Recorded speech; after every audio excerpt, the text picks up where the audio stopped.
Àkọlé eré tí yóò wá sí etí ìgbọ́ yín ni Ojú Dúdú. Eré yìí dá lórí àrùn lùkúlùkù coronavirus tó ń jà rìnrìn káàkiri àgbáláyé. Kí Elédùmarè ṣàánú fún gbogbo wa. Àṣẹ.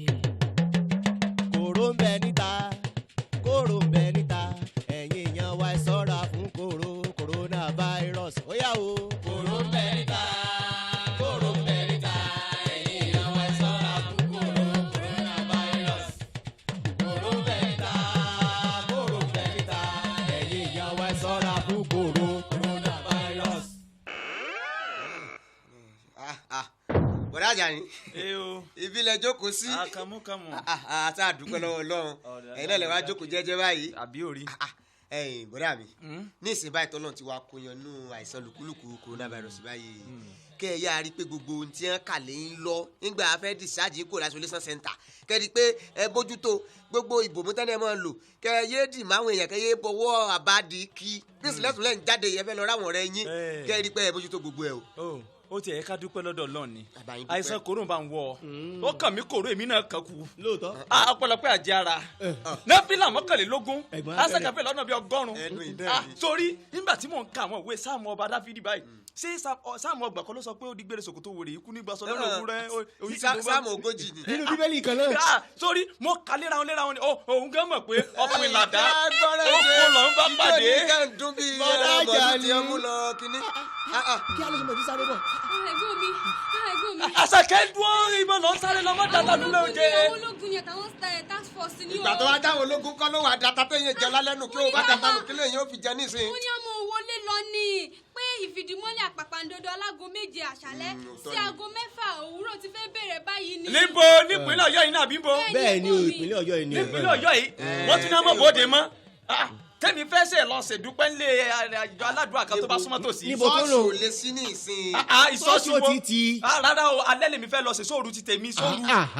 ṣé kò yẹ nígbà orí kò níyọ lára ẹ̀sẹ̀ kòró kò yẹ kéèyàn lọ ṣèdúpẹ́. ẹ̀gbọ́n mi Àjàní ẹ̀gbọ́n mi Àjàní ẹ mú sùúrù ṣé bẹ́ẹ̀ létí tí wọ́n fi ń gbọ́ràn. ìgbìmọ̀ ṣe sóòrù. ṣé ìtọ́lọ́run wá ṣe kó yọ nínú àrùn ewu lùkúlùkù coronavirus ṣé kò yẹ fìdí mọ́lé. ṣé kí n má wàá dúpẹ́. ẹ jẹ́ wo nígbà tí sọ́ọ̀sì bá sí ẹ̀ sì lọ dúpẹ́ kò sígbà tó pẹ́pẹ́ ní ọ̀rọ̀ Ọlọ́run. bó bá sì dòwúrọ̀ ọ̀la ebẹ́ sì lọ dúpẹ́ ṣọ́ọ̀ṣì láàárọ̀ ọ̀la. òru lọ́lọ́mọ ń gbàdúrà ariwo ẹ̀yìn yẹn pọ̀ lóru. ẹ̀gbọ́n mi ẹ mú sùúrù. ìdúpẹ́ mi ò lè kan wájú rẹ̀ kankan. ẹdú evangelist dúró jẹ́ nínú yìí o sí òsì o evangelist mọ̀ nínú wọ́n mọ̀ múra sí ìpọ́n jáde. ayé retí ẹlẹ́yà mi o wọ́n retí ẹlẹ́yà mi o lójoojúmọ́. lóòótọ́ wọ́n rí mi lọ́nà ilé àdúrà wọn máa fẹ̀yọ́ mi. kò sẹ́ńtì ń bu yín evangelist. evangelist. bọ̀dá kan mú ẹ̀rí bọ́dá Àjàní tó ń jó. bọ̀dá Àjàní tó sórí àwọn akọgun olúwa àwọn jagunjagun ẹ mú sùúrù ẹ̀gbọ́n mi. ẹ̀fà hallelujah ẹ̀gbọ́n mi ẹ mú sùúrù lórí òrìlẹ̀ yìí dáhùn ẹ mú sùúrù. ẹ̀fà ibo dàjà rí. evangelist wulẹ̀ ń lọ. sẹ́yìn ògbọ́n ti ń bẹ́ńtà ni. pé kí ni evangelist. kòrónà tó ń bẹ́ńtà yìí náà ni pé ká lọ kojú rẹ̀ ká fogun ogun ayé òun ni kòrónà dáńtọ̀ yìí. evangelist àrùn lùkúlùkù coronavirus ni wọ́n ń pè kí ṣe kòrónà mọ́tò ní jẹ́ kòrónà. àti kòrónà ní nǹkan kan sá kòró. àti pé àrùn coronavirus kì í ṣe ń tàlé fojú débi pé lọ kó gbé. kò nílò kẹ́ ẹ lọ ṣe sóòrù. kí bàbá yà yín sí mímọ́ ẹ̀yin ò kì í ríran tẹ̀mí ni sẹ́yìn ò rí pé àwọn àrùn burúkú tẹ̀ ń sọ yìí ogun tayé nù á sì lọ gbógun ọ̀run á lọ fi gbé tayé mi. evangelist ṣùgbọ́n ó yẹ kẹ́ ẹ tẹríba fún òfin àti ìlànà orílẹ̀-èdè àti tìpínlẹ̀ Ọ̀yọ́ àti tàwọn àtijọ́. òfin ní ká mọ̀ lọ gbógun pàdé ogun tọ̀run kó lọ gbé ẹ dákọ̀ ẹ jẹ́ lọ́jà lẹ́yìn. ẹni sùúrù ibo lẹ́yìn lọ. mo fẹ́ lọ ṣèdúpẹ́. bọ̀dá Àjàní. jagunjagun Jésù tó ti síwájú àwọn ọmọ ogun kékèké bá tẹ̀lé wọn ni. bọ̀dá Àjàní. tí ẹlẹ́yà wá o máa ń retí ẹlẹ́yà wá o lójoojúmọ́ máa rí wa lọ́nà ilé àdúrà wa máa fi hàn wá máa lọ àtúntì wọn lọ máa wí pé àdúrà rọra mi àgbẹ̀sẹ̀ àwa náà máa wí yẹn o ọlọ́run. ọlọ́run sì dojú tì à. ní òwúrọ̀ ọjọ́ kejì.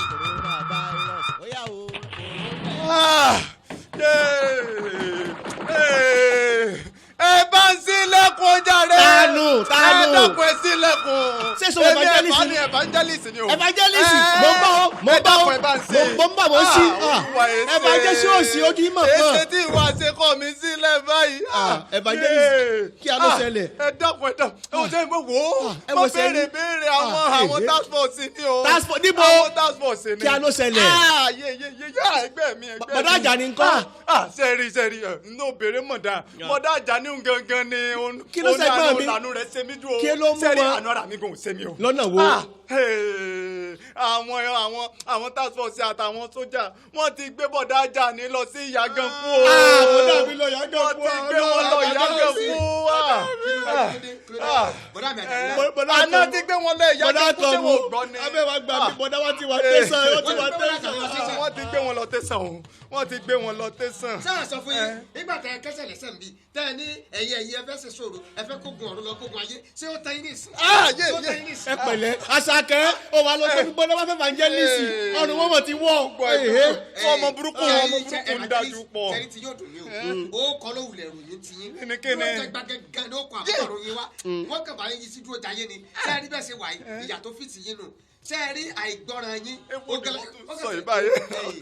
bọ̀dá kẹ̀kẹ́ kú bá ní sí. tiẹ̀ rí bọ̀dá mi Àkànmú evangelist àti gbogbo ẹ̀yin atẹ́ ń gbọ́ wa kí gbogbo ènìyàn yáa fi ti bọ̀dá wa Àjàní àti evangelist dúró jẹ́ yìí ká fi kọ́gbọ́n ni ẹ wo ẹ jẹ́ ká fìdí mọ́lé láti lè dènà àrùn lùkúlùkù coronavirus. ẹ má ṣe jẹ́ ká kó sí páńpẹ́ òfin ìjọba tìpínlẹ̀ Ọ̀yọ́. ẹ má jẹ́ ó gbé wa ẹ má jẹ́ àyà kọ̀lọ̀rọ̀ sí èèyàn yóò dára ká fi ọ̀wọ̀ fún òfin orílẹ̀-èdè ti tìpínlẹ̀ Ọ̀yọ́ àti ìlànà ìjọba àti tàwọn elétò ìlera nípa gbogbo ọ̀nà láti dènà àrùn lùkúlùkù coronavirus. ẹ wo kọ́lẹ́dùmarè ó gbà bọ̀dá wa Àjàní ní báyìí torí ó ti sú mi nígbà ọ̀sẹ̀ méjì sẹ́yìn ọsibítù náà wà ọ̀sẹ̀ tó ní mi wọ́n ti wà ń tẹ̀sán Ìyàgànkú. ẹ̀kọ́ tí ò kọ́ tó fi kúrò láìsọlẹ́sàn yóò lọ kọ́ yòókù ní Ìyàgànkú. evangelist ẹ̀jẹ̀ àmọ́ gbọ́ràn. ọmọ burúkú lọmọ sójà.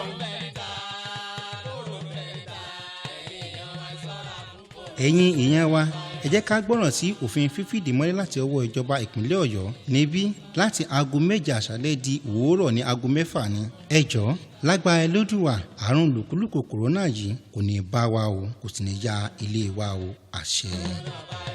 Ilé-iṣẹ́ Akewi Art House Limited ló ṣe àgbékalẹ̀ eré ìtàgé rédíò yìí ẹ sì lè kàn sí wọn lórí ìkànnì ayélujára wọn www.akewiarthouse.com àbí lórí aago wọn 002-519-7198 002-519-7198. òǹkọ̀tún eré náà ni Enoch Anoluwapo Òjó Tísà. àwọn òṣèré tó kópa nínú eré náà ni Àdìsá Olúṣọlá, Bùnmi Adédòkun, Ọ̀kẹ́ Joseph, Adébáyọ̀ Ọláwálé Samson, Ìlọ̀rí Abíọ́dún, Ọlọ́nàdé Joy àti Enoch Anoluwapo Òjó Tísà fúnra rẹ̀. ẹ fojúsọ́nà fún àkọ́tún ipa mìíràn lórí ìkànnì ayélujára GVBN lórí Facebook www.facebook.com/GVBNRadioTV. ó dìgbà.